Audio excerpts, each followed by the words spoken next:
God is the incorporeal subject partner. The incorporeal God. God is without form. If we should conceive of him as large, he is infinitely large, and if we should conceive of him as small, he is infinitely small. 25-156, October 13th, 1970. Does God really exist? Can God be felt as more real than the pain that makes you say ouch when someone pinches you, or more real than the experience of eating when you're hungry? This is the question. When we know that God truly exists, all problems will be solved. 89-72, July 11th, 1976. We have a mind. The mind is invisible and may not appear to exist, yet it exists. Does it exist in the head or in the heart? Mind exists throughout your body, with not even one cell within your body where it is not present. The same is true for God. Because this world is like his body, he is present everywhere in the world.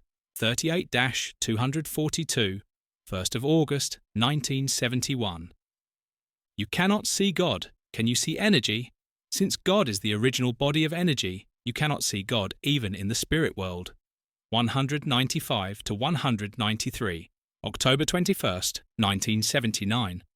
The wise, all-knowing and omnipotent God thought that it was most convenient to rule as an incorporeal being who could move around freely in the midst of things. Since God has no form, he can pass through things at will without any problem.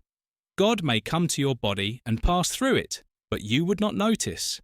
When you doze off, God may walk on your body as he pleases without you noticing. How convenient! So it is plausible to say that God chose to remain invisible because he thought that it would be most convenient. 41-285, February 17, 1971. We are normally unaware of the air around us. The air is there, but we do not feel it. If we are unaware of the air circulating around us, how can we be aware of God? It is most convenient for God to remain invisible. At the same time, he has to be more than big enough to wrap around this huge universe. Although God is without form, he requires a mind that is bigger than this universe. 138-167, January 21st, 1986. Do all of you here have love? Do you have life? You all have sperm or ova to continue your lineage, don't you? Do you also have a conscience? Then, have you ever seen love? Have you seen life, lineage, or conscience? Although you know they exist, you can neither touch nor see them. You can know about them only by feeling them through your mind and heart. Likewise, when you are asked whether God exists or whether you have seen him, you cannot say that you have not seen him. 138-167, January 21st, 1986. When God is in your heart knows it. When God is in your heart, you can break through the protective walls and communicate with the saints who died thousands of years ago. You can do this when the eternal God comes into your heart. You cannot capture eternity through time. Time exists within eternity. That is why, even though we cannot see God, our hearts know him. 275-13, October 30th, 1995. How does God love?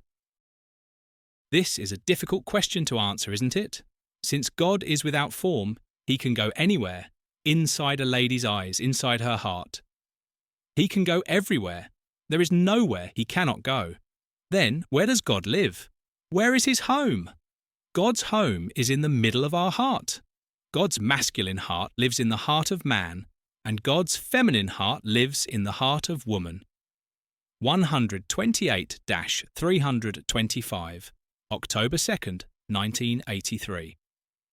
Suppose that God, who is omnipotent, all-knowing and controls all of heaven and earth, were here. With his power, he could blow away Mount Taybec and put a hole through the earth. Do you think you could survive watching such a God? So it is good that God is invisible. If he were visible, your nerves would tremble, and you could not survive for even 1 hour. So you should be grateful that God is invisible. This is not a laughing matter. What I have told you now comes from my own poignant experiences. It is an account from my own experiences, not those of others. 38-244, 1st of August, 1971. What if God decided to remove all the air in the world, leaving only 1 gallon? It would be a naughty method, but if God did that, world unification would be no problem. Perhaps he would be able to do it in 5 minutes. If God took away all the air and asked, "Will you unify or not?"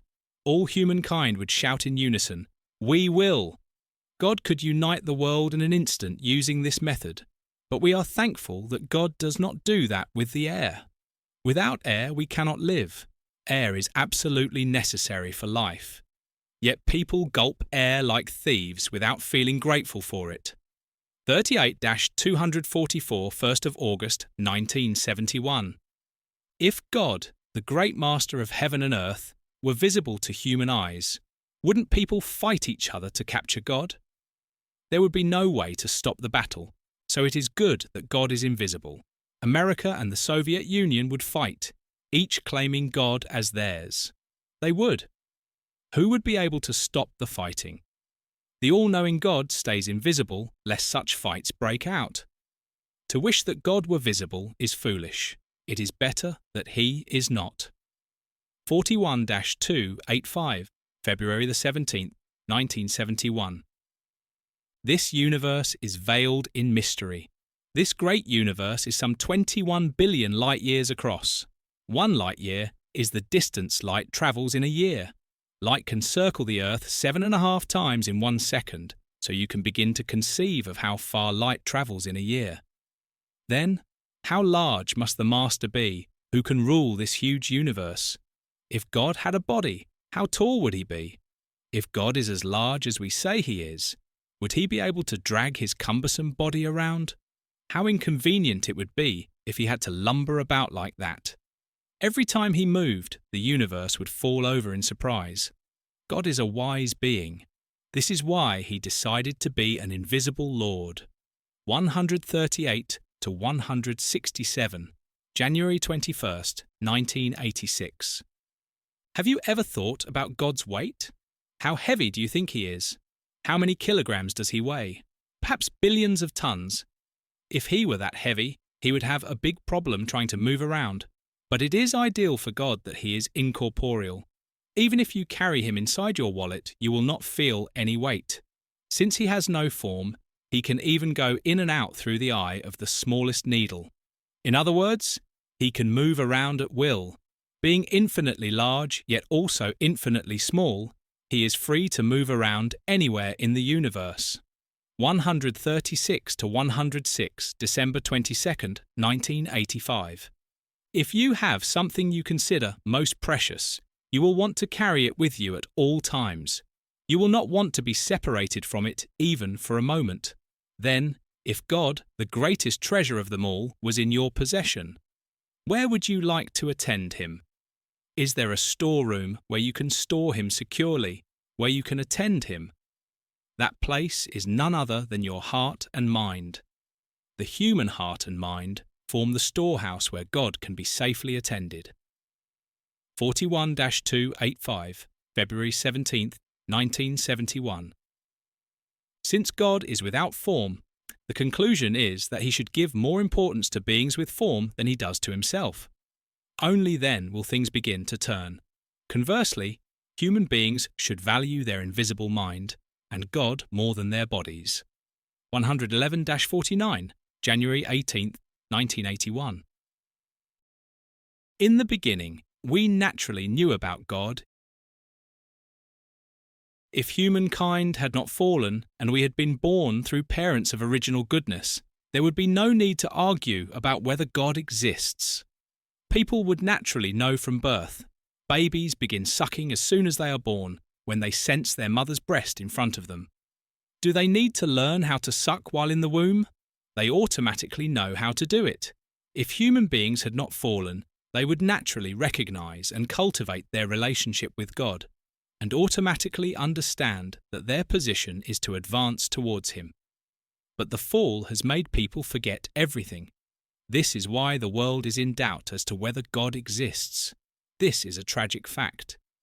20-306, July 14, 1968.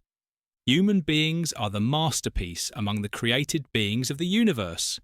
How great a masterpiece are they? They are superb beyond imagination.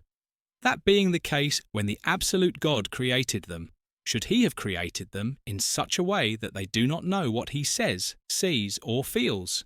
53-51, February 8, 1972.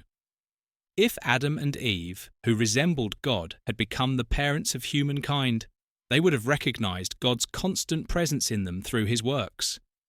Had that happened, there would be no doubts about God. If the fall had not occurred, we would be able to sense God's presence at any time, and he would appear right away whenever we called him. If we reach that level, who will deny his existence? No one. Blessed Family 307. God's existence is not just a matter of words. From the perspective of the subject-object-partner relationship in the principle, we do not need to prove that God exists. Rather, the position we must establish is that God existed before we had cognition of him, and that he rules over all our senses and over everything to do with us. Awareness of this is more important than anything else. The basic rule is that awareness precedes knowledge, not the other way around. When we are cold, we first feel cold before we think, I am cold. We do not first think, I am cold, before we feel it. Isn't that so? Likewise, because God exists, you must be able to feel his existence with your cells. Reaching that state is what matters. In other words, the issue is how we reach the state in which we can experience these things.